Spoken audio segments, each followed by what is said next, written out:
I overheard the call while in line for hot cocoa. Tell everyone she's not invited. Wrong Christmas vibe. My mother's voice, soft as ribbon, not cutting out a child. They planned the party at the house I paid to roof, telling me to stay on duty at the office. They don't know I head compliance at Everbrook Brands. This year, their gift is an audit. I looked up from my cup. Cold outside. Colder in my chest. My name is Arden Hale. I am 31. The 10th of December. Outside, the snow wasn't falling. It was hovering. A fine, crystalline dust that blurred the edges of the streetlights on Willow Avenue. I was inside the stone hearth, a coffee shop built into an old brick foundry. The bell over the heavy oak door jangled every few minutes, a cheerful, sharp sound that cut through the low murmur of conversation and the hiss of the espresso machine. Each time it opened, it let in a slice of frozen air that smelled like ozone and wet pavement, quickly swallowed by the shop's own atmosphere of roasted coffee, sharp cinnamon, and drying orange peels. I'd just picked up my order. I stood near the reclaimed wood partition, routing the call to my earbuds while juggling the heavy ceramic mug of cocoa. My phone was still in my hand. Screen active. I'd been on hold for 3 minutes, listening to a tinny loop of Deck the Halls. My mother had called, said, "Hold on, darling, your father's on the other line," and clicked away. I cupped the mug with both hands, letting the porcelain heat soak into my palms. The cocoa was dark, almost black, and smelled bitter. I was watching the snow swirl outside the plate glass window when I saw her. At the far end of the shop, past the cluster of worn velvet armchairs, was an old-fashioned glass phone booth, a relic. The shop kept it polished, its internal light glowing a warm amber. My mother was inside it. She had her back to me, her expensive gray wool coat looking soft and out of place against the scarred wood of the booth. She must have stepped inside for privacy, thinking the old glass and distance would muffle her voice. She was wrong. She was still connected to my earbuds. She had merged the calls. Her voice, the one she used for event planning, smooth, decisive, and bright, slid right into my ear. "The guest list is confirmed. Everyone's in." A pause. I saw her shift her weight, tilting her head. "Just make sure you don't add Arden, please." Another voice joined. Lower, rougher. My father's, tinny from his own phone. "Why? She's off that weekend, isn't she?" "She is," my mother said. Her voice dropped. Confidential, conspiratorial, the voice she used to critique a centerpiece. "But she's in compliance. David, you know what she's like. The whole atmosphere gets heavy. It's Christmas. I just want it to be nice." A low chuckle from my father. "Right, you're right. Let's keep Noel just family this year. Just the people who matter." Just family. The words didn't sting. They landed like a hammer blow on a frozen lake. I felt the impact radiate out from my chest, a spiderweb of fractures. The heat from the mug suddenly felt artificial, useless against the chill spreading under my skin. My thumb moved across the screen of my phone. It was an instinct, honed by years of hostile depositions, surprise audits, and documenting conversations that never happened. It was a professional habit, not a familial one. I tapped the red circle. The call timer was now joined by a small REC icon. I wasn't a daughter anymore. I was a compliance officer gathering evidence. As if on cue, while her voice was still in my ear and her back was still to me from 30 feet away, the screen lit up with a banner notification, a text message, from her. "Mom, you're still on duty for the big company festival, right? Remember to get your mother the VIP pass, the good one, for the 23rd. I lifted my gaze from the phone, past her silhouette in the amber-lit booth, and through the wide, snow-dusted window. Taped to the brick wall of the record store across the street was a massive, glossy poster, illuminated by a dedicated spotlight. Everbrook Winter Gala, December 23rd, Glasshouse Pavilion. My gala, the one I was running point on for all third-party vendor contracts. The one where I had spent the last 3 weeks auditing every single invoice, from the ice sculptures to the valet parking. The gala she wasn't invited to, but for which she demanded a VIP pass. The gala she would attend, while I was excluded from the family Christmas 2 days later. I watched her in the booth. She laughed. A quick, light sound. She was probably talking to my father about the party menu now, about the lights, about Emily. I turned my back to the booth. The warmth of the shop felt suffocating. I stared at the text message, then at the active recording icon. I felt nothing. No anger, no sadness, just clarity. The fog had lifted. My finger moved again. I saved the audio file. My phone prompted me for a name. I typed, December 10, exclusion. I saved it to a secure folder on my cloud. A folder named, simply, December, family. It wasn't the first file in the directory. In my head, a process started, a workflow. It wasn't a wave of emotion. It was a series of lights turning green, a checklist unfolding, a plan illuminating itself, piece by piece, glowing a sharp, clinical, furious red, bright as an exit sign in a pitch-black room. I looked down into the dark, still steaming cocoa. The smell of cinnamon was too sweet. I set the mug down on a nearby table, untouched. Fine, I whispered to the empty air. The words were barely a breath, but they felt heavier than the oak door. We do it my way. I drove away from the stone hearth, the audio file already uploaded to my secure cloud, time-stamped and encrypted. I don't go toward my apartment. I drive toward Linden Street, looping through the winding, manicured roads of Grayford. The town is drowning in tasteful Christmas. It's an unspoken municipal ordinance. Every wrought iron gas lamp on Main Street has a perfect, thick-wired red bow. Every shop window is a diorama of curated nostalgia. My family lives on Linden, the epicenter of this curated reality. Their house, the colonial white with the perfect black shutters, is the flagship. It's a stage. It's not a home. It's a showroom for hail and home events. My mother's business. She doesn't just host parties. She sells concepts of holiday warmth to corporate clients who have none. And my father, with Hale Supply, provides the inventory. They are a closed loop of seasonal aesthetics. The wreaths on every window, the synchronized LED-driven light show, timed to a subtle orchestral loop, the imported Bavarian glass ornaments you can see glowing from the street. Their house is their primary marketing asset. I grew up inside that marketing asset. My childhood didn't smell like baking cookies.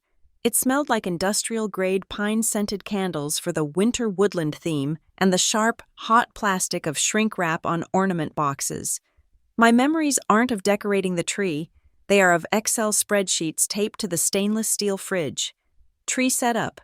Living room. 9:00 a.m. Garland distribution. Interior. 10:30 a.m. Exterior lighting grid test. 1400. Final walkthrough. 1700. We weren't a family. We were a production team. I was good at it. I was always on time, always on budget, always double-checking the manifests, but I was rarely right. Arden, you're being too practical, Mother would say, her voice tight with a frustration I could never quite pinpoint. This, after I'd point out that running 20 strands of high-wattage lights on a single indoor circuit was a fire hazard. It's not about the hazard, darling, she'd sigh, as if explaining color to a blind person. It's about the effect. My sister, Emily, understood the effect. Emily, 5 years younger, is the breathing embodiment of hail and home events. She is the atmosphere. She knows how to laugh at the precise pitch that makes clients feel clever. She knows how to hold a champagne glass. She knows how to make a stressed-out CEO feel like Christmas personally arrived just for them. Emily just knows people, Mother praises, her voice glowing. She can create a feeling. Emily creates the feeling. I check the fire code. Emily is the product. I am the process. I remember Christmas 2014. I was 20, home from college. The delivery truck carrying the exclusive frosted pine garlands, the centerpiece of my mother's new theme, was 2 hours late, caught in a snow squall. Mother was frantic, pacing the foyer. her voice rising to a pitch that threatened to shatter the very ornaments she prized. "This is a disaster. The showcase is tomorrow." I got the shipping manifest. I tracked the driver's GPS. I cross-referenced the DOT traffic maps, found an accident on the interstate, and rerouted him through back roads I knew from high school. I had the truck at the house in 45 minutes. I was outside in the snow, sleeve deep in a crate, helping the driver unload. Mother burst through the front door. She didn't look at me. She didn't look at the truck. She scanned the driveway, her face tight. "Where is Emily? I need her to choose the ribbon." Emily was inside, taking selfies by the fireplace. "She just has the eye for it," Mother said, brushing past me and the driver, her boots crunching in the snow. I was logistics, a problem solver, and once the problem is solved, you put the tool back in the box. The toolbox got used, heavily. Winter 2021. The ice storm wasn't cinematic, it was violent. The sound wasn't sleigh bells, it was the sharp crack of power transformers exploding in the distance. Blue-green flashes lighting up the skeletal, ice-coated trees. Then, a sound I will never forget. The sickening, splintering groan of freezing rain meeting old timber. My phone lit up at 2:17 a.m. It was my father, not a text, a call. His voice was high, thin, terrified. "Arden? God, Arden, a massive limb came through the sunroom. The roof is... Arden, it's splitting. There's water pouring into the dining room." I was 2 hours away, safe in my own apartment, but I had my laptop open before he finished the sentence. "Have you called your insurance?" I asked. "It's 2 a.m. Who do I call? The whole roof is going to go," he yelled, panic making his voice ragged. I didn't yell back. I opened my banking app. I opened a browser. "I'm sending you a link for a 24/7 emergency restoration service. They are based in West Grayford. They'll need a deposit before they roll a truck in this weather. It will be high." A pause. The only sound was his ragged breathing and the distant crash of more ice. "Arden, the accounts are tight. The supply shipment for the spring catalog." "I'll cover it," I said, just like that. I transferred the funds, $22,000, from my bonus, from the money I'd saved by not living in the showroom. "It's done," I told him. "The wire is complete. Call the number I just texted you. I'm sending the receipt to your email. They'll come." The line went quiet, just his breathing. "You saved us," he whispered. "Arden, you really saved the house." I saved the asset. The next day, I generated a formal invoice from a template I used for my own freelance consulting gigs. Emergency roof repair, collateral stabilization. Amount, $22,000. Submitted by Arden Hale. I sent it to the Hale family group chat, a practical measure, for their tax records. I told myself, for my own. My text. "Here's the invoice for the repair deposit. Let me know how you want to handle the reimbursement for the business ledgers." My father's reply. 2 hours later. "Thank you again. Sweetheart, you're a lifesaver." And from Emily, "OMG, that's so much money." And from Mother. An hour after that, "We are so grateful. Darling, truly. Now we can finally focus on the Winter White event next week. Thank God the dining room wasn't damaged." I watched the message, 3 scene receipts, no reply to the actual request, no payment plan, no mention of it, ever again. The invoice, my $22,000 piece of evidence, just floated in the digital ether. It's still there, unpaid, a line item in my personal accounts receivable, filed permanently under family. I didn't stop doing things. It's not in my nature. Every year since college, I've been the one to set up the exterior lights, not the synchronized, theatrical show. Mother hires a pricey company from the city for that, but the intricate, homey lights, the ones that have to be woven through the porch railings, the antique sleigh on the lawn, the delicate netting over the boxwoods, it was my job. Tedious, cold work, my hands numb, checking every bulb, replacing the fuses. This year, I drove by on the 1st of December. A white van with no logo was parked in the drive. A team of 3 men in matching navy jackets were doing the porch. My job. I texted the group chat, my fingers stiff from the cold steering wheel. "Looks like you hired a new team for the porch lights?" Mother replied instantly, the 3 dots popping up with cheerful efficiency. "Yes, found a wonderful new vendor. So much more efficient. Now you don't have to bother with it, darling." Bother, right. 3 days later, Emily posted the official Hale family Christmas card photo on Instagram. The 4 of them, Mom, Dad, Emily, and Emily's vapid new boyfriend, Connor, standing on the perfectly lit porch. They were all wearing matching cream-colored cashmere sweaters. The caption, "The whole family is ready to welcome the holidays. So blessed." I zoomed in. My stomach didn't drop. It just solidified. It wasn't that I wasn't in it. I recognized the photo. It was taken at Thanksgiving. When I was there, I had been standing right next to my father, holding a pie. They hadn't retaken the photo. They had just cropped me out. My blue wool sleeve was still visible, a tiny, blurry sliver of digital noise next to my father's arm.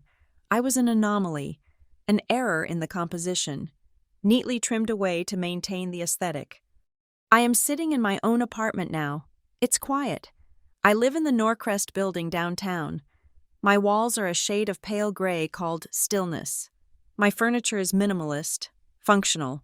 There are no festive decorations, just a single, healthy fiddle-leaf fig in the corner by the window. My view is of the city, of other buildings, of clean lines and functional structures. My mother's favorite phrase echoes in my head. I've heard it at every birthday, every Thanksgiving, every Christmas Eve, for 31 years. She holds up her glass of wine, her rings flashing in the candlelight. "Because when it comes right down to it," she'll say, her voice thick with performative sincerity, "Christmas is about family." Family, a group of people who share a brand, an entity, a liability, a word that means everyone, except when it means me. I turn to my workstation. Dual monitors, cooled aluminum, an ergonomic chair, my real home. The audio file from the stone hearth is waiting on my desktop. I open my secure drive. I open the December family folder. I stare at the files, neatly organized by date. Invoice roof 2021.pdf. Instagram.crop 2023.png. December 10, exclusion, M4A. It's a neat little collection of evidence, but it's incomplete. It's the why. I'm missing the how. The Everbrook Winter Gala. My gala. The one she demanded VIP passes for. The one where, I realize, she has been a pro bono consultant for the marketing department. The one where my father's company, Hale Supply, is not a listed vendor. A new thought clicks into place. It's not an emotional realization. It's a professional hypothesis. Cold, hard, precise. I open my work terminal. I log into the vendor management portal. I create a new encrypted folder on my local drive. I drag the family files into it. I rename the folder. Family vendors. Cross-check. My fingers rest on the keyboard. They feel steady, not angry, not shaking, just efficient. My right hand moves to the mouse, the laser clicking quietly on the desk pad. My left hand rests on the keys, ready, like holding a pair of sharp shears, poised perfectly over a yard of expensive, bright red, hopelessly tangled ribbon. I choose silence. I won't text the group chat. I won't make a tearful call. I won't ask why I wasn't invited. I will let the evidence make the noise. I am, after all, in compliance. It's time to do my job. My job is not a vibe. It is a function. Everbrook Brands is a $40 billion consumer goods conglomerate. We own the coffee you drink, the snacks you give your kids, the soap you use. We are a public company. My title is Director of Internal Controls and Vendor Compliance. It's a role that exists in a gray windowless space between finance, legal, and operations. I don't make products. I don't market them. I protect the company from itself. I am the person who reads the fine print. I check the receipts. I enforce the rules. I am the one who finds out when someone is leveraging company resources to pay for their cousin's landscaping business, or when a VP is accepting gifts that look a lot like kickbacks. I investigate conflicts of interest. My workstation is a fortress. I have level 9 admin clearance, which means I can see everything: the vendor portals, the security logs, the email archives, the expense reports. I am the house auditor. I start with the Winter Gala. It's a high-spend, high-risk event. Millions of dollars spent in a short period. A perfect place to hide things. I open the master vendor list for the Glasshouse Pavilion event. I scan the names: the ice sculptors from Chicago, the catering group from Napa, the AV team, and there, slotted under atmospherics and decor, is a name I've never seen before: North Linden Decor, LLC. A new vendor for an event this size is a red flag, a big one. New vendors are supposed to be routed through my department for a full vetting. This one wasn't. My fingers move. I open the state's Secretary of State Business Search Portal. I type the name: North Linden Decor, LLC, status, active, formed, 26 months ago. I click to view the registration documents. The address for the registered agent is a PTO box, the filing address for the business, however, 1414 Industrial Way, Grayford. My breath doesn't catch. It just stops. I open another tab. Hale Supply. My father's business. I already know his warehouse address. I type it into a search engine just to see the satellite image. 1414 Industrial Way, Grayford. It's the same building, not near it, not next to it. It is it, my father's warehouse. My mother's pro bono work, my sister's demand for VIP passes, my exclusion. It's not a social slight, it's a conspiracy. They are hiding something, and they need me. The one person who would recognize the address 1414 Industrial Way kept far away from the party. I pull the full invoice package for North Linden Decor. My system flags it immediately. Vendor spend increased 18.4% over previous FY cycle for identical event class. 18%. An auditor's bloodhound. I open the first invoice. The line items are poetry of corporate vagueness. Invoice 301A. Custom ambience enhancements. $45,000. Invoice 302B. Bespoke sensory logistics. Winter. $62,000. Invoice 303C. Structural illumination mapping. $38,000. This is meaningless. It's jargon used to bypass oversight. Real invoices say 400 units, 10-foot pine garland, SKU 409A, or labor, 40 hours, 3 electricians. This is air. They are billing us for air. I cross-reference the invoice dates with the loading dock receiving manifests at the Glasshouse Pavilion. This is where it gets sloppy. This is where they always get sloppy. The manifests are digital. A driver arrives, the dock supervisor checks the product against the purchase order, and the driver signs the tablet. I pull the logs for the North Linden deliveries. 5 deliveries in the last 2 weeks, all signed for. The signature is a quick, looping scrawl, careless, arrogant. E. Hale. Not Elizabeth, not Edward, E. Hale. My sister, Emily. Emily has no business being on a loading dock. She has no authority to sign for a $45,000 delivery. She is not an Everbrook employee. She is not a registered agent of the vendor. She is a civilian. The presence of her signature on an official receiving document is a catastrophic breach of protocol. It's the thread. Now I pull it. My system gives me access to every camera on Everbrook property. I open the security archive for loading dock 3 at the pavilion. I filter by date and time, matching the first manifest signed by E. Hale. December 3rd, 9:17 a.m. I hit play. The footage is high definition, grainy, time-stamped. A truck backs into the bay. It's a standard 26-foot box truck. White, no company logo, no DOT numbers on the side. A ghost truck, a rental. A figure hops out of the passenger side.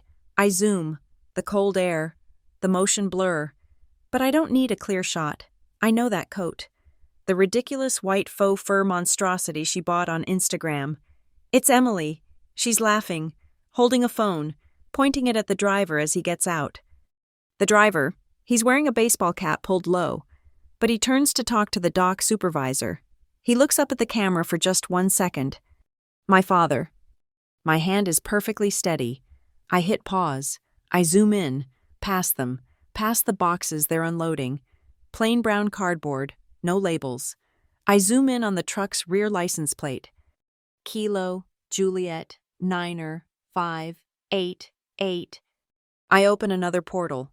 My clearance gives me access to a third-party background check service that includes DMV records. I run the plate. Registration, 2022, Ford F550, commercial plate. Registered owner, David R. Hale, address, 45 Linden Street, Grayford. It's not a rental, it's his personal work truck, the one he's owned for 3 years, the one I've helped him load with boxes for Hale Supply. They aren't just using the warehouse, they are the vendor. North Linden Decor is a shell corporation, a front, created for the sole purpose of billing Everbrook brands, using my father's inventory, my father's truck, and my sister's signature, all while my mother runs interference as a pro bono partner to get them in the door. Now for the bypass. How did a shell corp get approved? I open the internal email archive. I search for North Linden Decor. The approval email chain is short. It comes from Sarah Jenkins, the VP of Marketing. Sarah, of course, Emily's bestie from college, the one who was always at the house, drinking our wine, laughing at my father's jokes. Sarah's email to procurement, dated 14 months ago. Adding a new specialty vendor for our seasonal events, North Linden Decor. They're niche, run by a fantastic woman-owned team. Handle all our pro bono partners' concepts. Please push them through. They are tagged to my discretionary budget. She lied.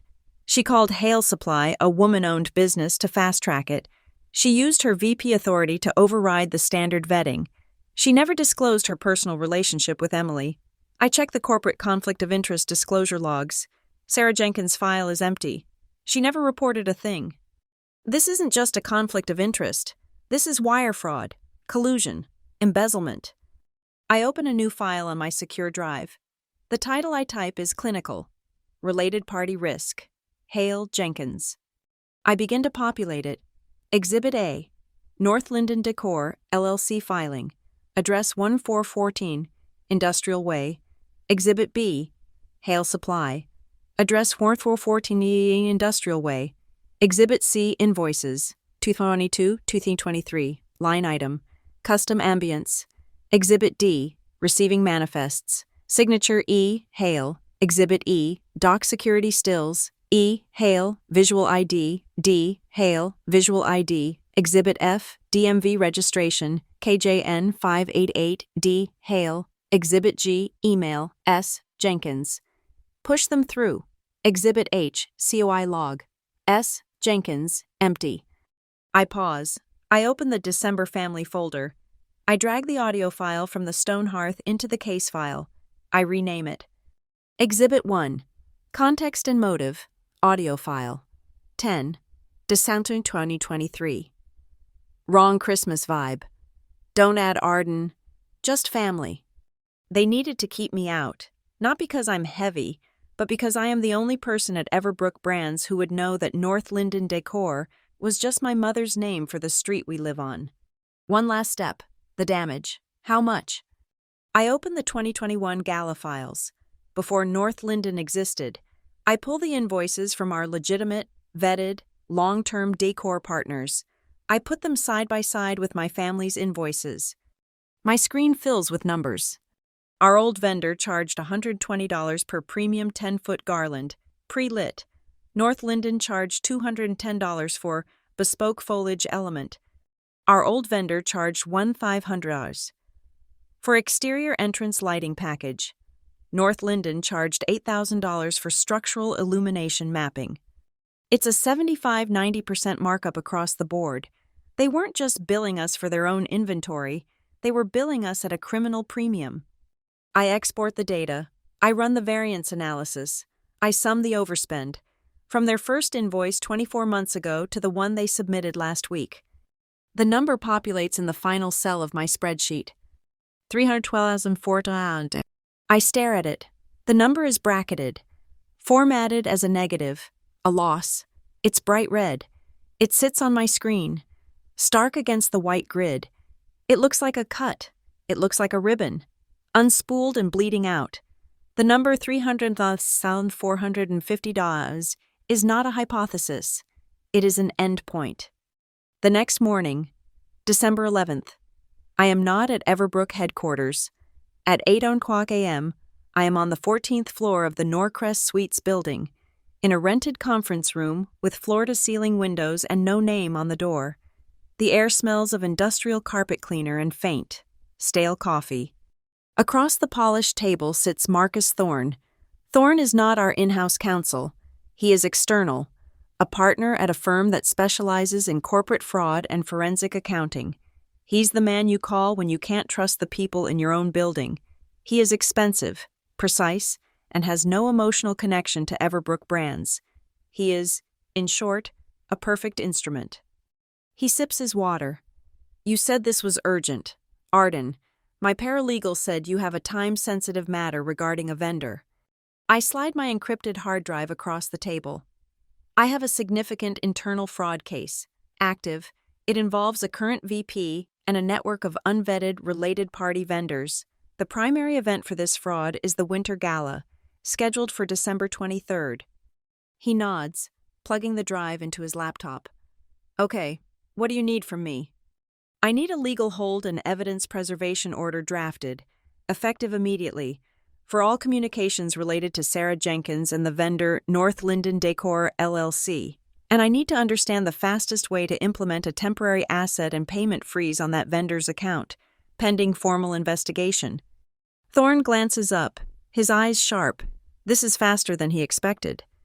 A payment freeze is an aggressive move. You have hard proof of malfeasance? Not just a conflict of interest? I have proof. He leans back. The preliminary file your assistant sent mentioned a pro bono consultant. Is that the vendor? The consultant is the mother of the VP's associate. The vendor, North Linden Decor, is a shell corporation registered to the father's warehouse. The receiving manifests are signed by the sister. Thorne stops clicking. He looks at me, really looks at me, a long, assessing stare. This is a family operation. Yes. Your family? My throat is dry. Yes, and I have the evidence. I turn my laptop around. I don't give him time to ask questions. I execute the presentation. This is my job. This is what I do. Exhibit A. Shell Corp registration. Address 144 Thor Industrial Way. Exhibit B. Hale Supply. Same address. Exhibit C. A 24-month invoice trail. Note the vague line items. Custom ambiance. Exhibit D. Receiving manifests. Signed, E. Hale. That's Emily Hale, my sister. I click Exhibit E. Loading dock security footage. Time-stamped. Visual confirmation of Emily Hale and my father, David Hale, on the dock, unloading from an unmarked truck. I click again. Exhibit F. DMV trace on the truck's plate. Registered to David Hale. Exhibit G. The internal approval email from VP Sarah Jenkins, bypassing my department. Note the fraudulent, woman-owned designation. Exhibit H. The 24-month variance analysis. An overspend of $312,000 against vetted prior year vendors. I stop. I let the number hang in the air. And finally, I say, my voice dropping to a flat, clinical tone. Exhibit I. Context and motive. An audio file recorded last night, confirming all related parties are aware of my role in compliance and are actively conspiring to exclude me from personal events to prevent discovery. I hit play. Don't add Arden, please. She's in compliance. The whole atmosphere gets heavy. Right, let's keep Noel just family this year. The audio clicks off. The room is silent. Thorne stares at the screen. He doesn't offer sympathy. He doesn't say, I'm sorry. He just nods. his face grim. Good God. You've gift-wrapped it. Ms. Hale. They're not just sloppy. They're arrogant.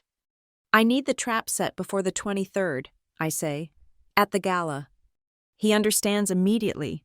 This isn't just about recovery. It's about removal. Okay, he says, his hands flying across his own keyboard. Here's the plan. We don't freeze the account yet. That's too loud. It'll tip them off. We let them proceed. We let them show up. We let them walk onto that stage. He drafts the document. It's a formal request for a temporary contract suspension and internal investigation, addressed to the CEO and the board's audit committee. It cites the evidence I've provided. I sign it electronically. It's done. It's logged. The formal process has begun. It will be delivered to the CEO's private inbox tomorrow morning, Thorne says. I'll advise him to hold all action until your signal at the event. I leave Thorne's office and walk back to Everbrook headquarters. The next 5 hours are a blur of precise, quiet actions. First, I go to internal security. I meet with the department head, a former Secret Service agent named Mike. Mike, I'm tagging the Winter Gala as a Code Amber event.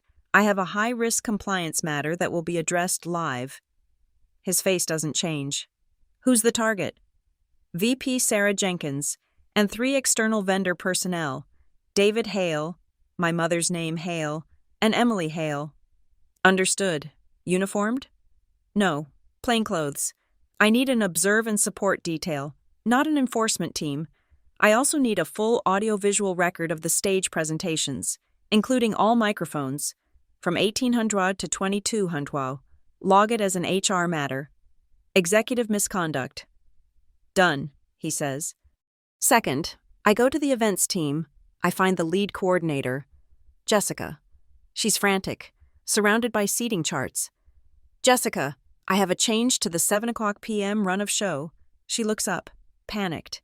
Arden, please, no, we're locked. We're not. You have a 30-minute welcome buffer before the CEO's speech. I am inserting a 10-minute segment at 7:05 p.m. A new award. An award? For who? The Outstanding Vendor Partnership Award. For North Linden Decor. I need my mother's name Hale brought to the stage to accept it. She's your pro bono partner. It makes perfect sense. Jessica relaxes. Oh, that's actually nice. She's done so much. Of course. We can slot that in. She'll be thrilled.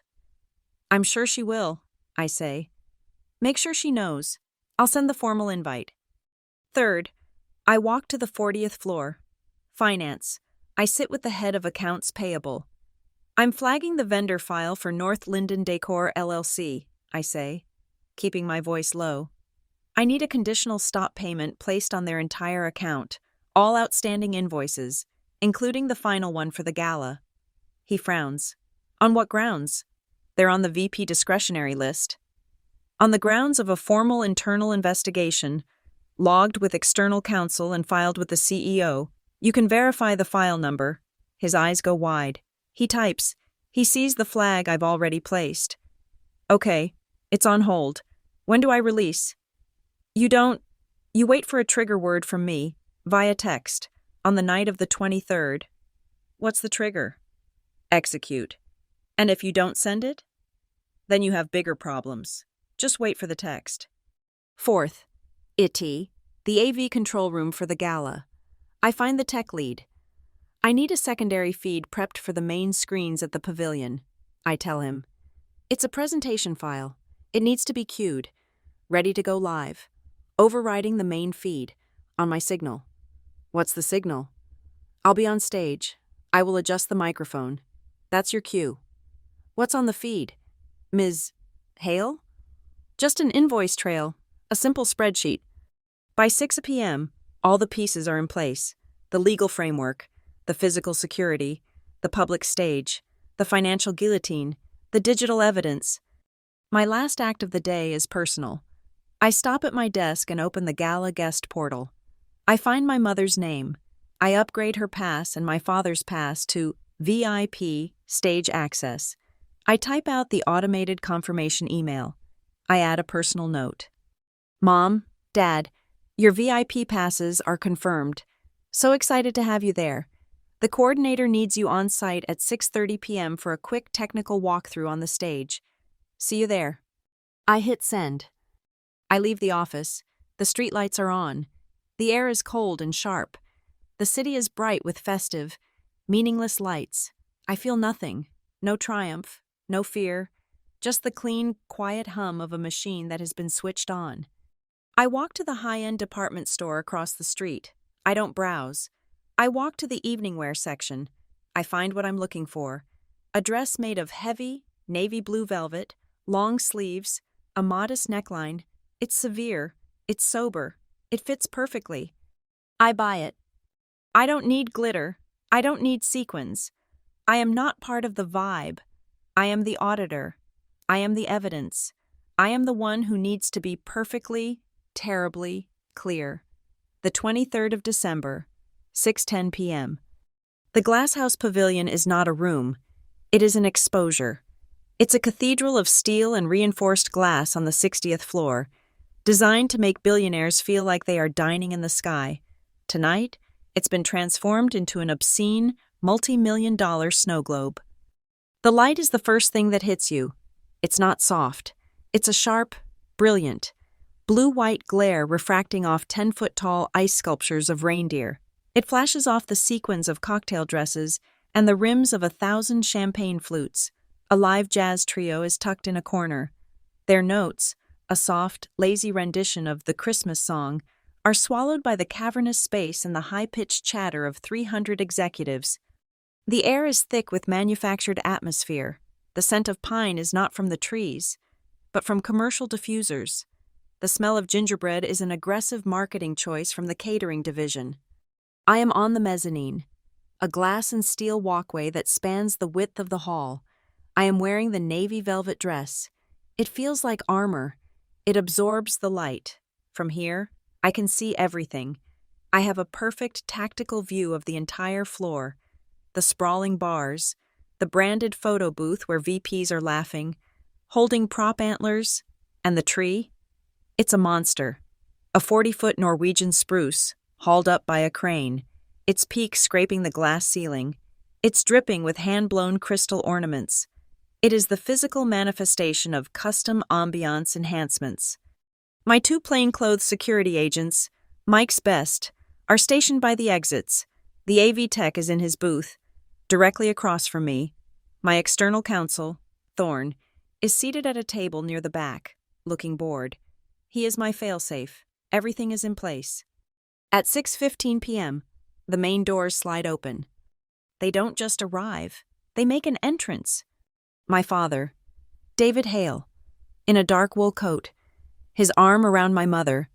Her coat is the color of winter white, cashmere, the collar turned up. They are smiling, not genuine smiles, but the practiced, high-wattage beams of people who sell charm for a living. They are the brand. And then, Emily, she's a step behind them, her phone held high, the screen a bright rectangle illuminating her own face. She is, of course, live streaming. "Oh my God! You guys, we're here!" Her voice is high, breathless. "This is the Everbrook Gala. Look, Mom, wave." She pans the phone to our mother, who gives a gracious, queenly wave to the invisible audience. Mom literally designed all of this. It is insane. Look at this tree. They move into the room, and I watch them work. My father claps the shoulder of an Everbrook executive. My mother kisses the air near Sarah Jenkins's cheek. They are a flawless unit of social infiltration. Then they see me. I am standing by the railing, holding a glass of sparkling water, the bubbles rising in a steady, indifferent stream. My mother's smile widens. She waves, a big, theatrical gesture. "Look, my daughter." My father waves. Emily points the camera at me. I do not wave back. I raise my glass an inch, a short, sharp nod, a gesture of professional acknowledgement. It is not the greeting of a daughter. It is the observation of a compliance officer. My mother's smile tightens. Just for a second. She sees the velvet dress. She sees my posture. I am not Artie. I am Arden Hale. On duty. She turns away, grabbing a glass of champagne from a passing tray, and continues her performance. I watch them melt into the crowd, the practiced smiles locking back into place. At 7:04 p.m., the jazz trio finishes a number. The ambient chatter quiets. The stage lights come up, washing the podium in a clean, white circle. Jessica, the event coordinator, steps into it, her clipboard in hand. Good evening, everyone. Welcome to the Everbrook Winter Gala. Polite applause. I check my watch. 7:05 p.m. On schedule. Before we hear from our CEO, Jessica continues, her voice amplified, booming through the glass box. We want to do something special. This magic, this winter wonderland you're standing in. It doesn't just happen.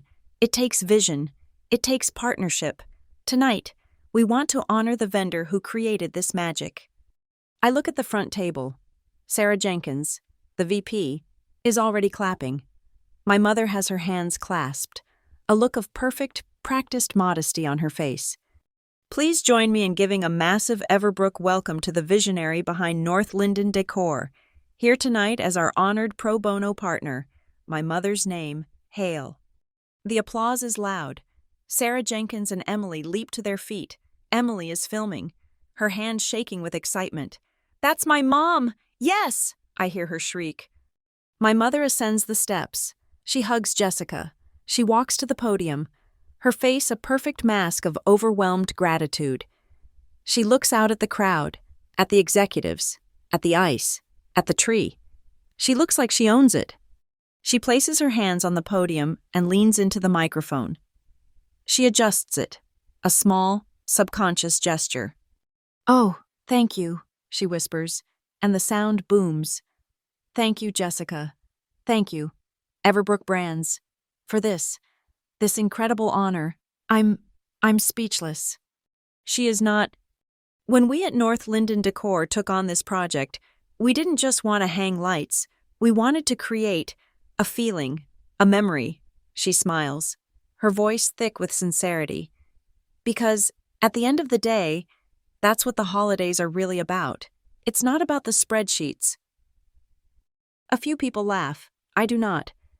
It's not about the bottom line. Her eyes scan the crowd, glowing. It's about warmth. It's about connection. She places a hand over her heart. It's about family. She pauses, letting the word land. Family, she repeats, her voice ringing with false piety, is where the magic truly begins. That's the cue. I am standing on the mezzanine, my left hand resting on the glass rail. My right hand is at my side. I press the button on my watch. It's a silent command. In the AV booth, my technician sees his light turn green. On the 40-foot LED screen behind my mother, the swirling Everbrook Winter Gala logo flickers. It doesn't go black, it resolves. The swirling blue vanishes, replaced by a stark, clinical, white background. At the top, in bold, black, 72-point font. Payment Variance Analysis, 2021 to 2023. Vendor, North Linden Decor, LLC. The applause sputters. It doesn't stop all at once. It dies in waves, like a failing engine. The jazz pianist, cued for a celebratory riff, hits a single, discordant key. Silence.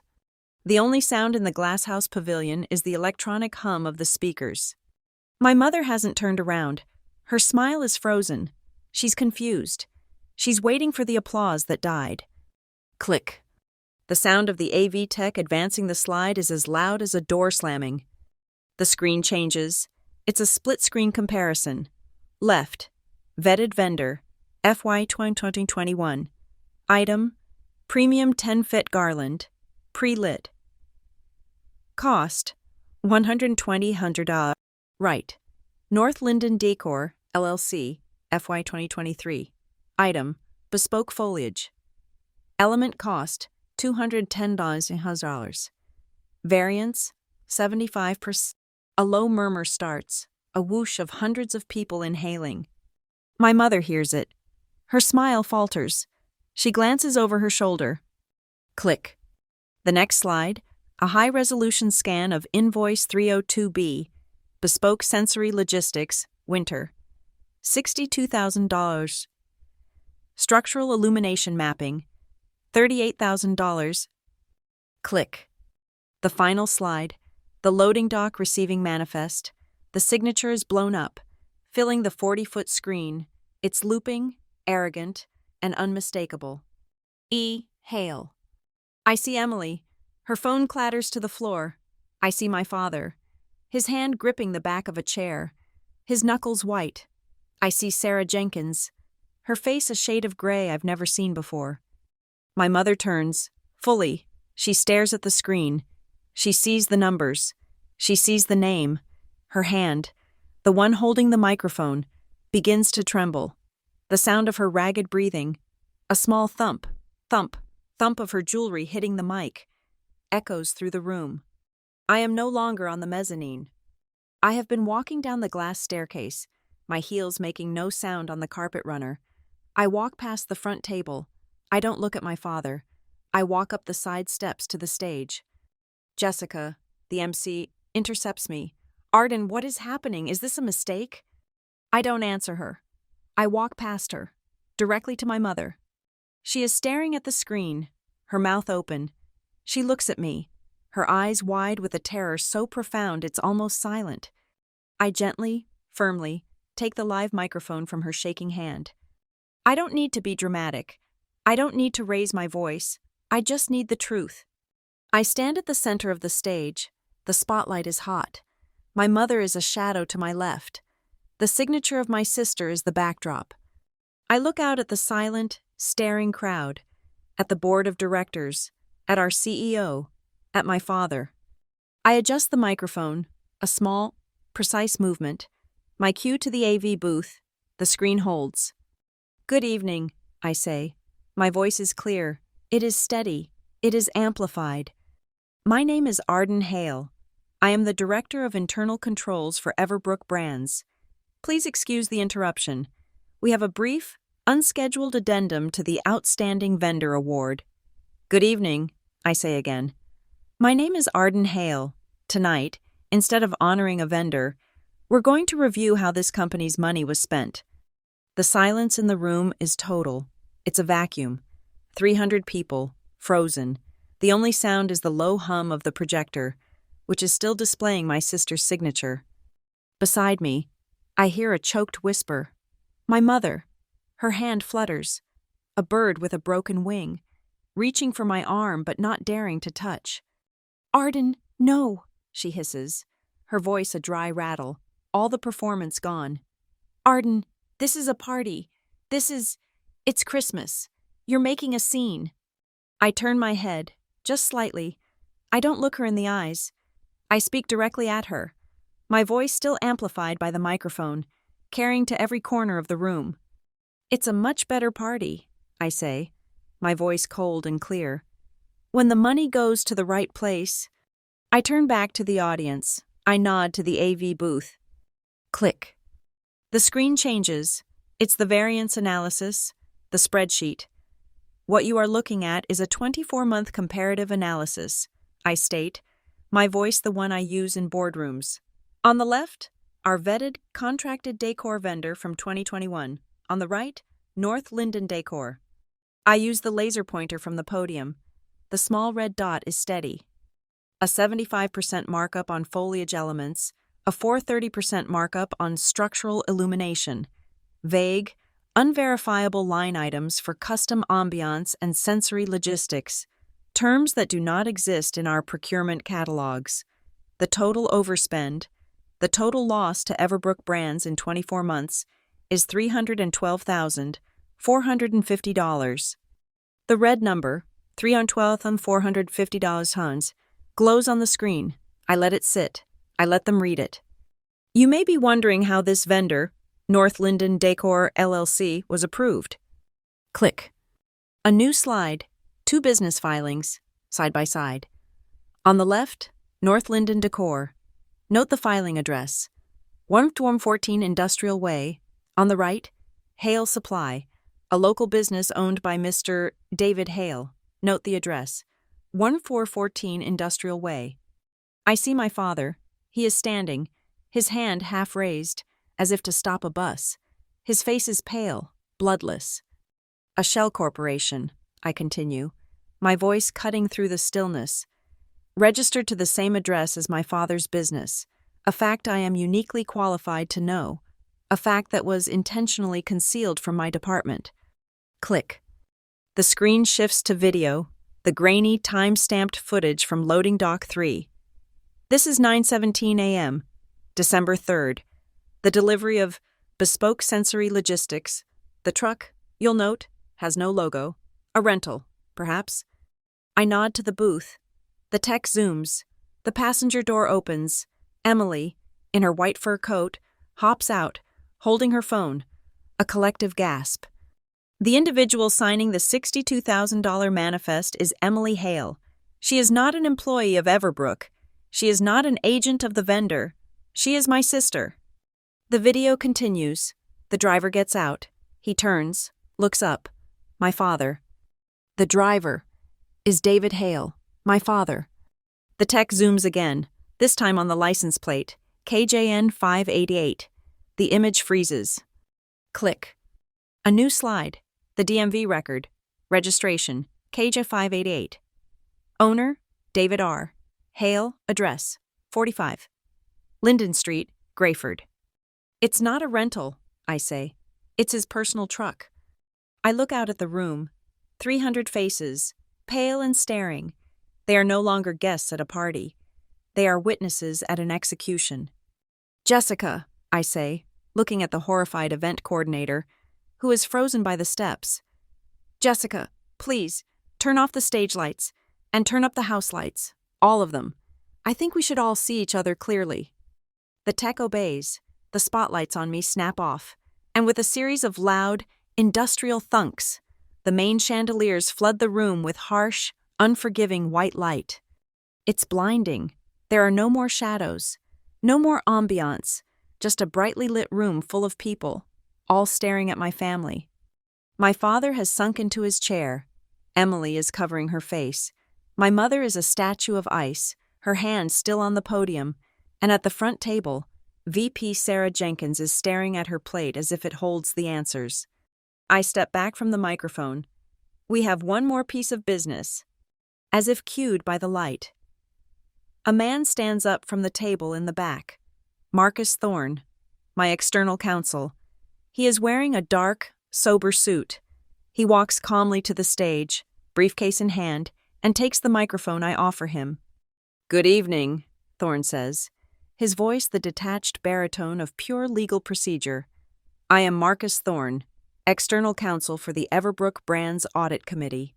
As of 7:15 p.m. this evening, I am authorized to serve this notice.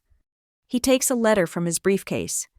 This is a formal notification of contract suspension for North Linden Decor LLC, pending an investigation for criminal fraud, collusion, and embezzlement.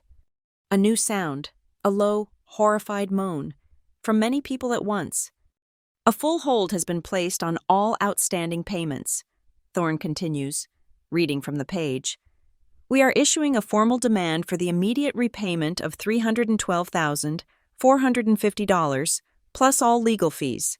Furthermore, a complete file, including all evidence you have seen tonight, is being handed over to the appropriate authorities for review. He looks directly at my father. This includes the video evidence and the falsified invoices. No! It's a shriek. Emily. She has lunged from her chair, grabbing the other microphone from the MC's podium.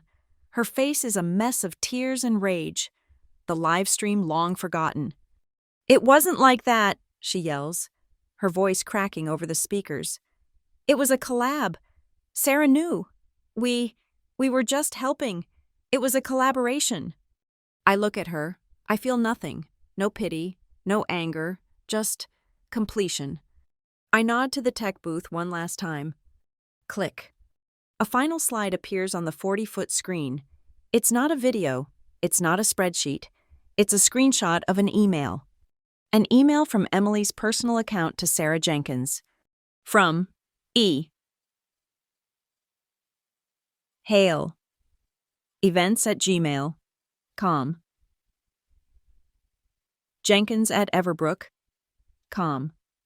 Subject, new invoices. Just use the ambiance codes like we talked about. Run it through on your end.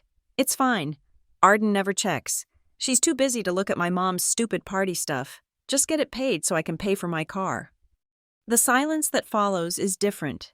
It is absolute. It is the sound of a reputation disintegrating, the arrogance of it, the stupidity of it. Arden never checks. The sound that comes next is a low ooh that ripples through the crowd. It's the sound of judgment. It's the sound of wind whistling through the pines, sharp and cold. Emily drops the microphone. It hits the stage with a deafening thud that echoes through the room. I watch her crumble. I watch my mother finally, slowly, sink to the stage floor, her hands covering her face. I walk back to the primary microphone. I stand in the center of the stage, in the flat, bright light of the hall. I find the CEO's table. He is not horrified. He is not angry. He is composed. He looks at me, and he nods. A single, slow, affirmative gesture. He is confirming the process. He is confirming my authority. His look says, "Thank you, Arden, for doing the hard, right thing." I grip the microphone. I look out at the room, at the hundreds of employees, VPs, and partners. "My name is Arden Hale," I say one last time, my voice ringing out, clear as ice. "I am the Director of Internal Controls. No one is above compliance. No one." I step down from the stage. My heels are silent on the plush carpet. Marcus Thorne is already at my side, his briefcase closed. The house lights are still blindingly bright. The first sound to return is not applause. It's a cough, then the scrape of a chair, then the whispers, a low sibilant rush of sound. Hundreds of voices starting at once, repressed and sharp. The jazz trio, unsure of what to do, begins to play again. Not the cheerful holiday music, but something low, minor key, and distant. It's just noise, a thin blanket failing to cover the scene. People are not looking at me with pity or anger. They are looking with a kind of cold, fascinated awe. They are looking at a problem that has been solved. The stairs slide past me, cutting, landing on the remnants of my family. My mother is still on the stage, a heap of expensive winter white cashmere. She pulls herself up, her face streaked, her eyes hollow. She stumbles down the steps, ignoring the hand of an event coordinator, and intercepts me before I can take 3 steps. Her hand shoots out, grabbing my arm. Her grip is like a claw. "Arden," her voice is a shred of sound. "Arden, look at me." I stop. I look at her hand on my velvet sleeve. Then I look at her face. The mask of the Hale and Home visionary is gone. This is just a woman, ruined. "You did this," she whispers, her voice vibrating with a hatred so pure it's almost clean. "On Christmas, in front of everyone, you would destroy your family. For numbers?" I don't pull my arm away. I just stand there, letting her hold me.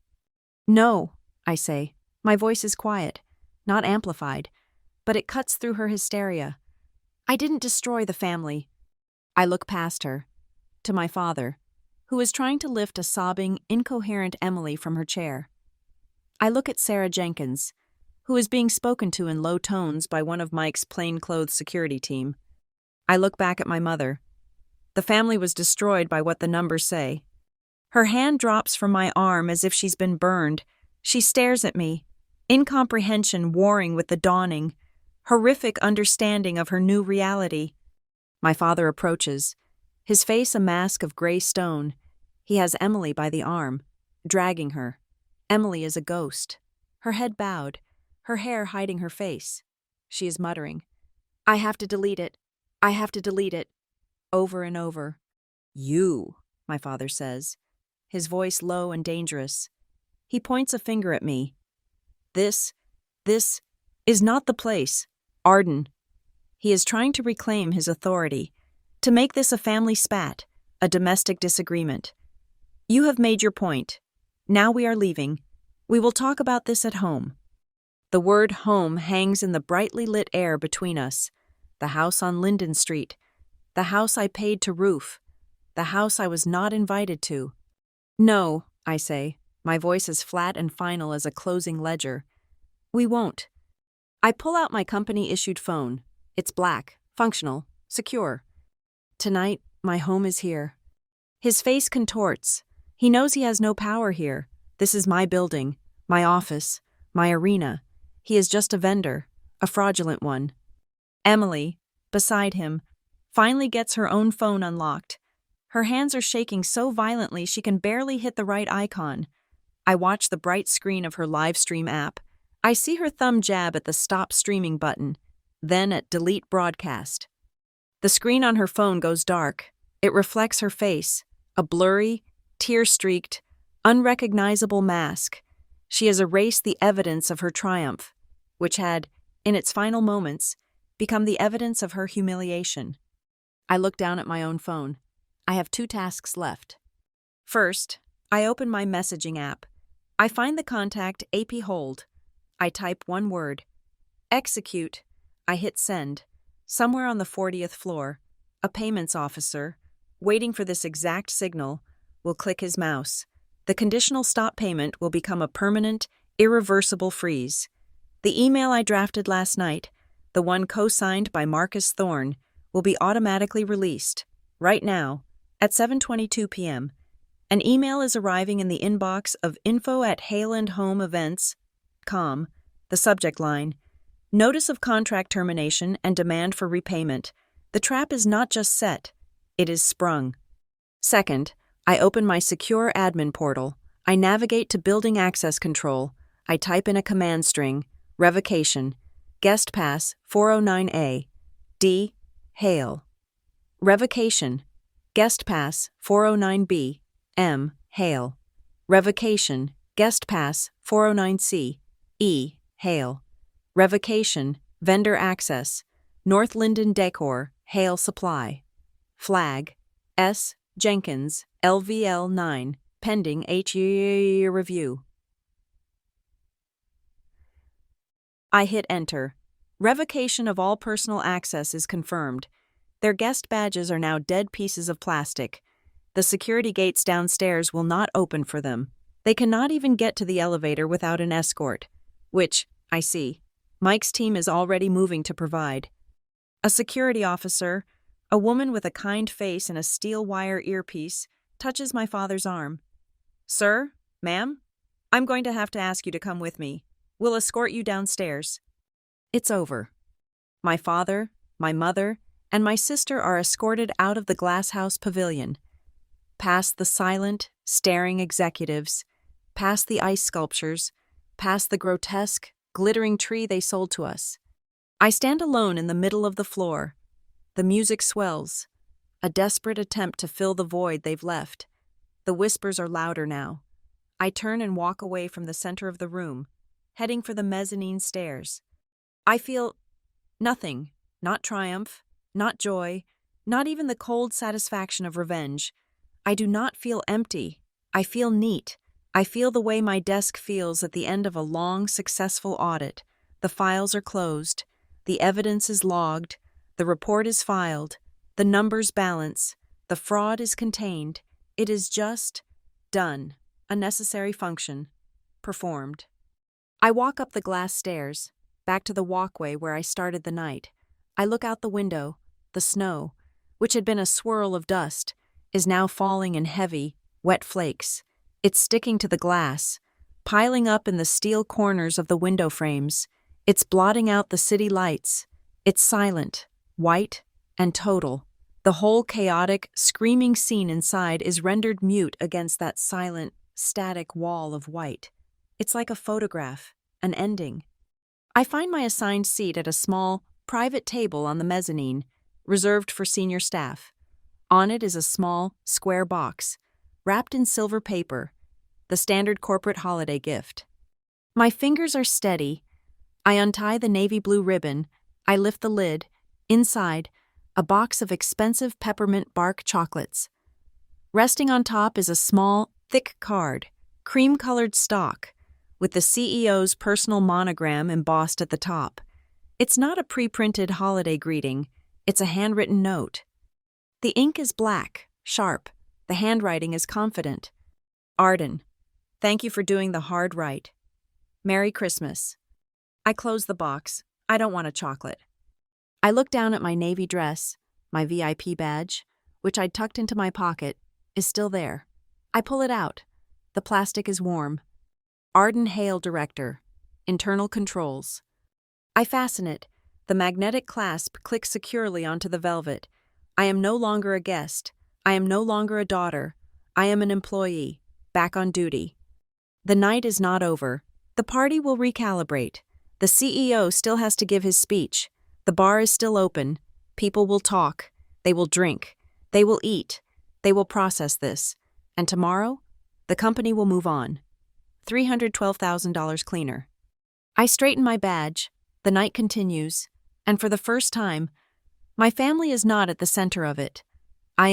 It's 8:42 p.m. The CEO gave his speech.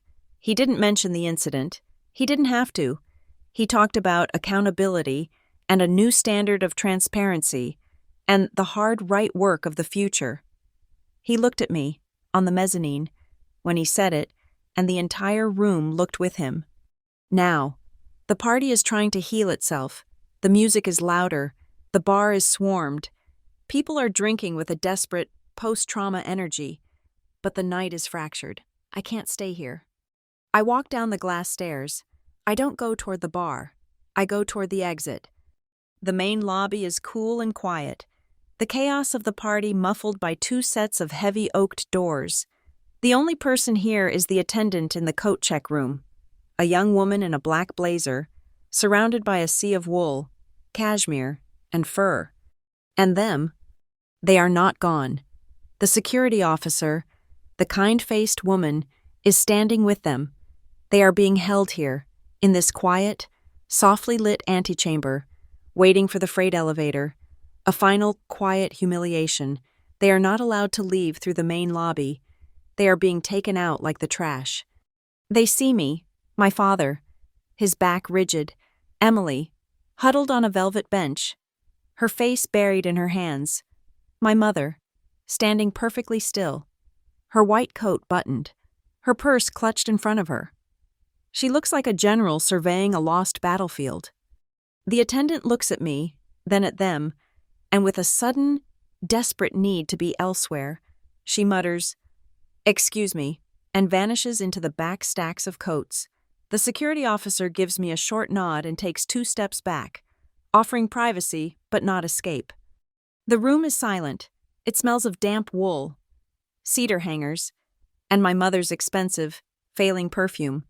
The light is warm, amber, not the cold blue of the ballroom or the harsh white of the stage. It's an intimate, theatrical light for a final, private scene. My mother speaks first. Her voice is low, stripped of all its silver and polish. It is just a raw, gravelly sound. "We just wanted a quiet Christmas." I stop, 6 feet from her, the same line, the line from the phone call, the justification she gave my father for excluding me. She's using it again, as if it's a shield, as if it explains the $312,000. "Quiet," I say, my voice just as low. "You wanted it to be just family. You said I wasn't the right vibe." "It was just a party," she whispers, her eyes searching my face for something, the daughter she knew, the tool she could use. "It was just a feeling. You don't understand feelings. Arden, you only understand numbers, spreadsheets." "I understand this," I say. "Quiet can't be built on lies. You can't have a feeling paid for by fraud. You don't get to use my name, my reputation, my compliance as a shield to hide behind while you steal from my company." "Steal?" My father's voice cracks. He takes a step forward. "That is our business. Arden, our inventory, our work. We built that. You call that stealing?" "You used a shell corporation," I state. "You colluded with a VP to bypass procurement. You marked up your own inventory by 80% and signed the manifest with your daughter's name. At my company, yes, we call that stealing. The law calls it wire fraud. His face, which was pale, flushes a dark, mottled red. He fumbles in his pocket. His hand comes out. He's holding a single key on a silver ring. The key to their house, my old house key. Your drill set is still in the garage, he says. His voice is thick. This is his last weapon. Not anger, guilt. Your old bike, your yearbooks.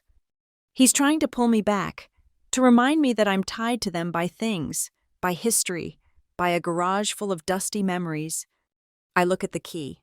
I look at his hand. I don't want them, I say. I reach into the slim leather portfolio I've been carrying. I pull out a single, plain white business envelope. It's thick. You're right, Dad. I'm not just about numbers. I'm about ledgers, and a ledger has to balance. I slide the envelope onto the polished granite counter of the coat check station. It lands with a soft, heavy thud. What is this? He says, eyeing it like it's a snake. It's a receipt, I say. It's the invoice for the $22,000 I paid for the roof in 2021. It's the co-pay receipts for the hail supply insurance I covered in 2022. It's the $5,000 wire transfer I sent to cover Emily's car repairs last March, which I now see was the deposit for the e-Hail Events website. It's an itemized, final accounting of my contributions. I look at both of them. You're right. I'm not family. I've been a sponsor. And my sponsorship is now, officially, terminated. That is my final invoice. Don't contact me for money again. From now on, you can talk to Marcus Thorne. You bitch! It's Emily. She's lifted her head from her hands. Her face is swollen, mascara running in black rivers down her cheeks. The atmosphere is gone. You did this, she sobs, lurching to her feet. You couldn't just let us have it. You always ruined everything. You ruined Christmas. Who do you think you are? Who do you think will ever be with you on Christmas Eve? Arden? Who? You'll be alone. You'll always be alone. It's her last, best shot. The childhood taunt. The ultimate fear. I look at her, the crying. Broken girl who wrote Arden never checks. I'll be with people, I say. My voice suddenly very, very tired. People who don't need an invoice to prove their family. People who don't need to crop me out of a photograph to create the right vibe. Her face twists, the shot having gone wide and come right back at her. I look at my mother. She is staring at the envelope on the counter as if it's the final nail. I reach into my pocket. I pull out one more thing. A small, laminated card. The VIP guest pass she demanded in her text message. The one I generated for her before I knew the truth. I place it on the counter, next to the envelope. Here, I say. This is what you wanted, isn't it? The VIP pass. She stares at it. Her hand starts to reach for it. A reflex. A souvenir, I say, my voice gentle. To remember the season. It doesn't open any doors. I had it deactivated at 7:22 p.m. My mother's hand recoils. She looks from the useless piece of plastic to the thick envelope of receipts. From the lie she wanted to the truth she can't afford. She looks up at me. Her eyes are dry now. And they are dead. All the light is gone. You've changed, she whispers. It's not an accusation. It's a statement of fact, a final admission of her own failure. You were never like this. A small, weary smile touches my lips. It's the first real emotion I've felt all night. A profound, bone-deep exhaustion. No, Mom, I've always been like this, I say. I've always been the one who checks the manifests, the one who reads the fine print, the one who finds the errors. I turn, my navy velvet dress brushing the air. I just stopped asking for permission. I walk to the heavy oak doors that lead to the lobby. I don't look back. I pull one open. The cold, clean air of the lobby washes over me. I hear the click of the freight elevator arriving behind me. I hear the security officer's kind voice. Ma'am, sir, this way, please. I step through the door. letting it swing shut behind me. The latch clicks, a final, definitive sound. It leaves them behind. It leaves the smell of cedar and damp wool, and an entire chapter of my life, closed and locked in that quiet, yellow-lit room. I am in the taxi by 9:10 p.m. The ride from the Glasshouse Pavilion to my apartment in Norcrest is 20 minutes, but my work is not finished. The adrenaline from the confrontation has receded, leaving behind a cold, bright clarity. This is the cleanup phase. This is the procedural part. I pull out my phone. The screen illuminates my face in the dark cab. My fingers are not shaking. They are efficient. My first email is to my private banker at the main branch. The subject line is clinical. Immediate action, ACCT 7891. Termination of authorized user. The body is short.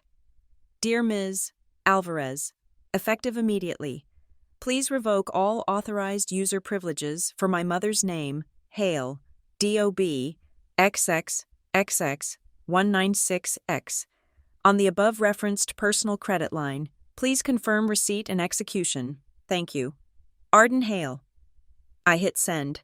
The line of credit I had opened for family emergencies, the one that paid for the new boiler at Linden Street, the one my mother used for Hale and Home client lunches, is now just mine.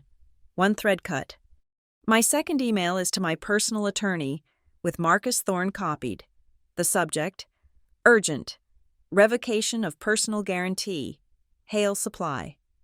Dear Mr. Vance, following events tonight, details in secure file attached, shared via Mr. Thorne. I request you immediately file all necessary paperwork to remove my name as a personal guarantor on any and all business loans or lines of credit associated with Hale Supply or Hale and Home events, registered to David Hale. Please also send a formal cease and desist, warning against any future attempts to use my name, credit, or professional standing. I have reason to believe this may escalate to identity misuse. Please proceed at your earliest convenience. I attach the PDF of the original loan guarantee I co-signed in 2019 when my father was expanding the warehouse at 1414 Industrial Way. Another thread cut. My third action is to open a new, blank document. I draft a formal, physical letter. It is addressed to David and mother's name, Hale. I do not write Mom and Dad. This letter is to confirm the cessation of all personal financial transfers, advances, or sponsorships from myself. Arden Hale. As of December 23, 2023, all financial ties are severed. The itemized invoice for $22,000 and other outstanding personal loans, delivered to you this evening, is my final accounting. All future communication regarding any financial or legal matter must be directed through my legal counsel, Mr. Vance, at the address above. Any attempt to contact me personally for financial aid will be ignored. I save it as Final Notice, PDF. I will have it delivered by a bonded courier tomorrow. A clean, verifiable paper trail. The last thread cut. I arrive at my apartment.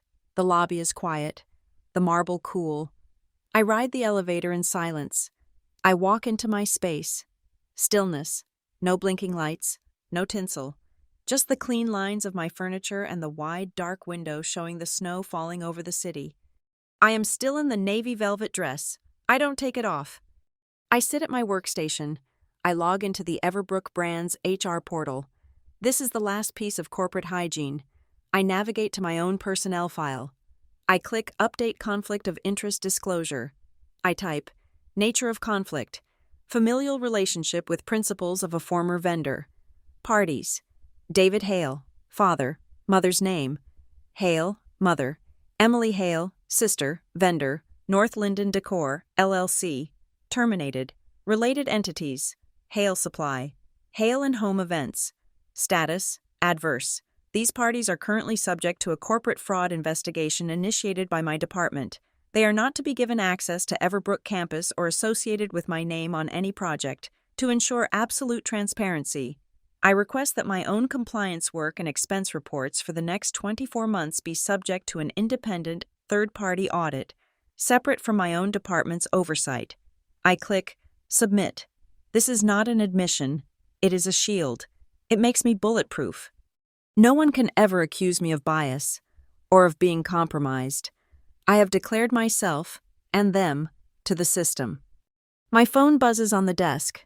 A text from an unknown number. I check it. It's from Talia. Pizza? I text back. Bring two, 9:45. I open my personal text messages. I find the group chat. Hail family. The last message is still mine. From December 1st, about the porch lights. It still just says seen. My thumbs move quickly. I am not angry. I am just formal. Wishing you a peaceful holiday. Effective immediately. Do not contact my personal number for any work-related matters. All future professional correspondence should be directed to Everbrook's legal counsel. I hit send. I do not block them. I do not leave the group. I simply tap the mute notifications button. Forever. It's a quieter, colder action. I open my phone's photo gallery. The album pinned to the top. Favorites. There's a photo of me and Emily. Younger. Wrapped in tinsel. Laughing by the Linden Street tree. There's one of my father. His arm around me at my college graduation. Looking proud. There's one of my mother and me at a restaurant. From 2 years ago. Her smile looking almost real. I look at each photo. They are images of people I used to know. Characters from a story that has just ended. They are not bad memories. They are just irrelevant. They are data from a finished project. My thumb hovers. I don't tap delete. I tap select all. And then I tap remove from favorites. The album is now empty. I feel my shoulders drop. As if I've set down a heavy backpack I didn't realize I was carrying.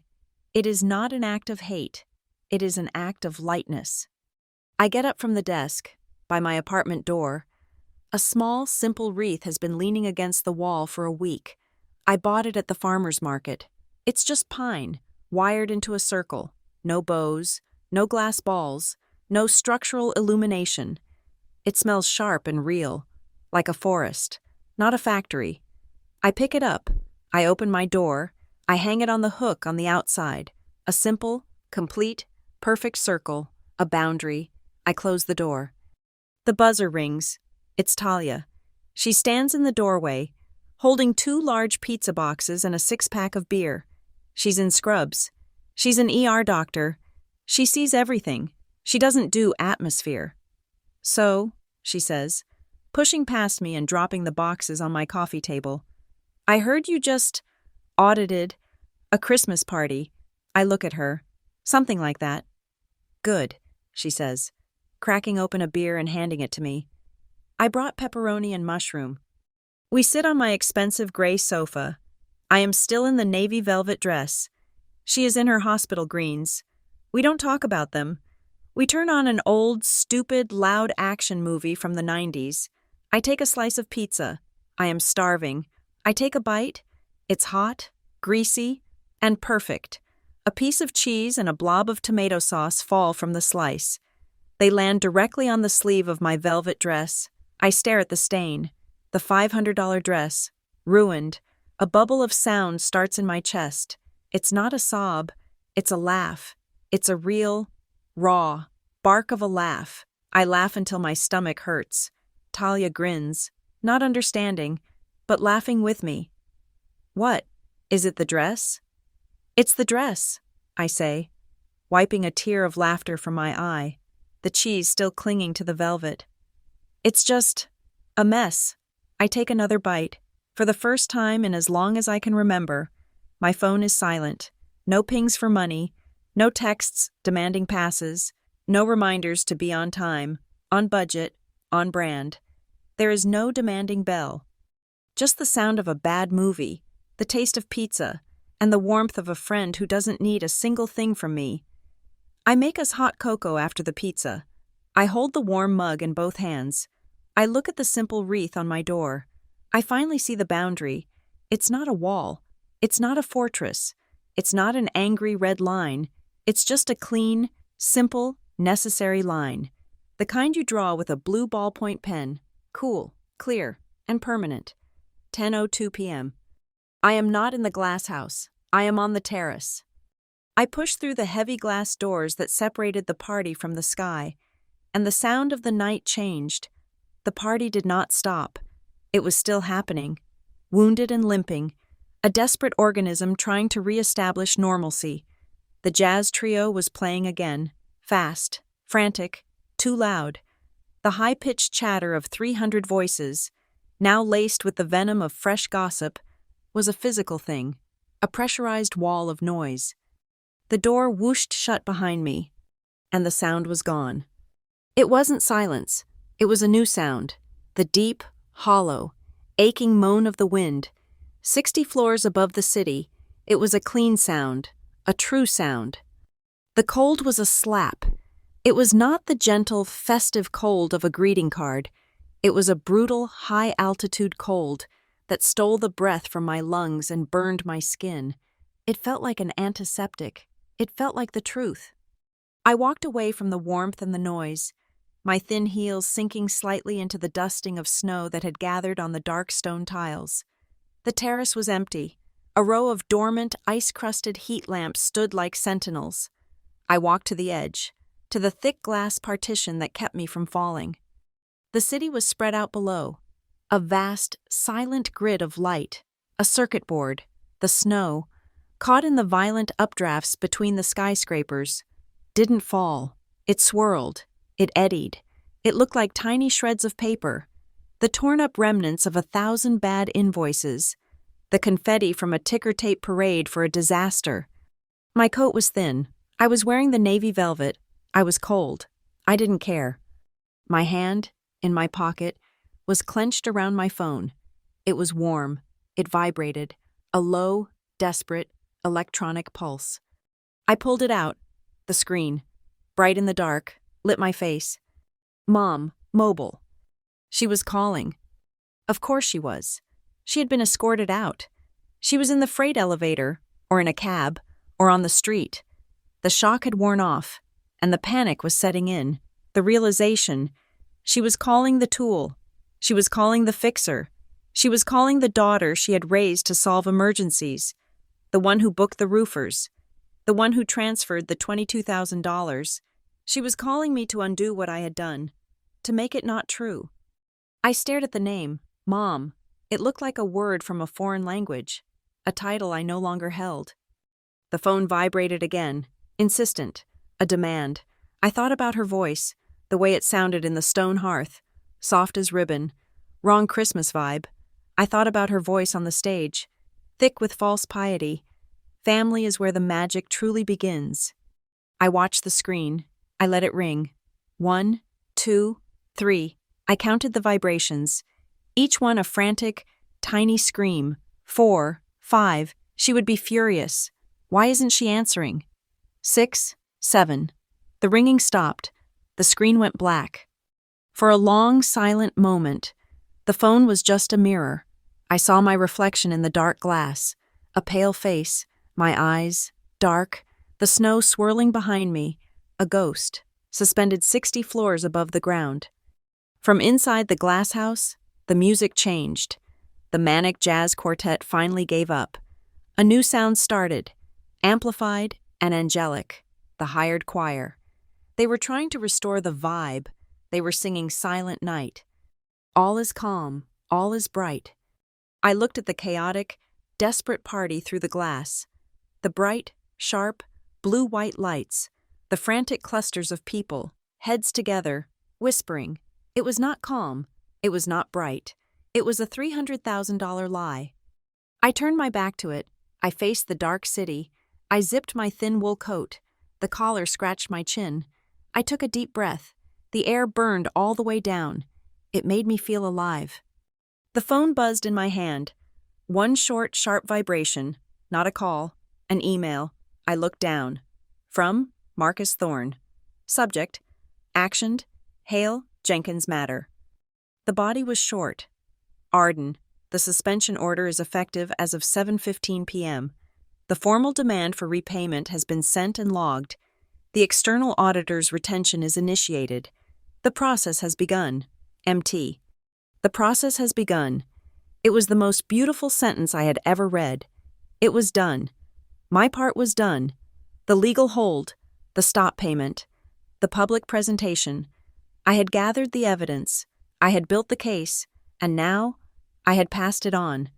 The system was in motion, the great, impersonal, beautiful machine of rules and consequences. The one I had dedicated my life to maintaining was now running. It would do its work. It didn't care about Christmas. It didn't care about feelings. It only cared about the numbers. It would find the truth. I opened my text messages. I found the muted group. Hail family. My thumb was steady. The cold had numbed it. I typed one last message. Not an accusation, not an explanation, a closing statement. I wish you a peaceful holiday. This is my boundary. It was not an olive branch. It was a map. It was a line drawn in the snow. Here is my world. There is yours. Do not cross. I hit send. And then I did the last thing. I held the power button on the side of the phone. The screen lit up. Slide to power off. My thumb slid across the glass. The screen flickered and died. The phone in my hand was no longer a lifeline, a leash, a mirror. It was just a cold, dead piece of metal. I dropped it into my coat pocket. I stood in the swirling snow, free. I turned my back on the city. I faced the glass house, the light and the noise and the lies. I turned my back on the bright, glittering, fraudulent Christmas. I turned my back on the choir, their voices rising to "Sleep in heavenly peace." I walked away from the glass partition, toward the exit, my path cutting across the undisturbed field of white. My heels, small and sharp, punched perfect, neat holes in the snow, a clean line, a clear audit trail. Each step was a punctuation mark. The end of the sentence, the end of the paragraph, the end of the book. I didn't need to yell. I didn't need to cry. I didn't need to accuse them again. The system would do that. The lawyers would call. The auditors would arrive. The invoices would be reviewed. The facts would be known. I had done my job. I had done the hard, right thing. I reached the door to the lobby. I paused, my hand on the cold steel handle. I looked back at the terrace, at the line of sharp, clear footprints I had left in the snow. They led from the edge of the world, away from the light. I spoke it to the wind. I said it to the snow. I whispered it so quietly that only I could hear it. The only gift I ever wanted. The only truth I ever needed. Merry Christmas. To the truth. I pulled the door open and stepped inside, leaving the footprints and the night to be covered by the cold, white snow. Thank you so much for listening to this story. I truly hope you enjoyed it. Please comment below and let me know where you're listening from. I'd love to hear your thoughts on Arden's choice. Don't forget to subscribe and like this video. And if you really want to support the channel, please hit that hype button. It helps get this story heard by so many more people.